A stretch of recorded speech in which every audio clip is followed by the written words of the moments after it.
बिस्मिल्लाहिर्रहमानिर्रहीम। Welcome back to my channel मैथ.क्लाउड।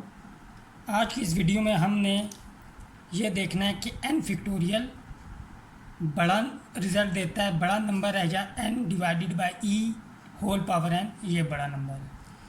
ये check करने के लिए हम स्टार्ट लेते हैं मैक्लॉरिन सीरीज़ से। Maclaurin series of e raise to power x is, Maclaurin series होती है हमारे पास e raise to power x is equal to 1 plus x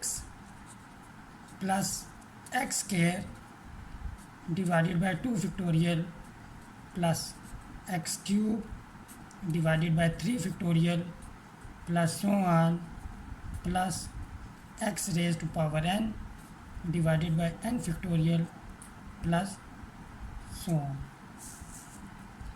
अब यहाँ पे हम ये करते हैं कि x की जगह n रिप्लेस कर देते हैं, e raise to power n, ये इक्वल हो जाएगा हमारे पास 1 plus n square divided by 2 factorial plus n cube divided by 3 factorial plus so on plus n raise to power n divided by n factorial plus so on.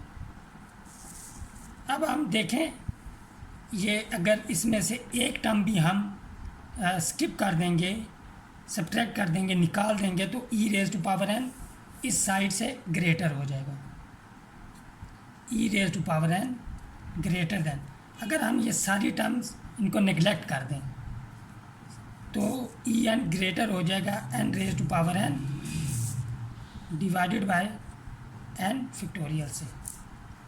अब हम cross multiply करते हैं, positive number हैं तो inequality पे कोई फ़र्क नहीं पड़ेगा। This implies n factorial is greater than n raise to power n divided by e raise to power n।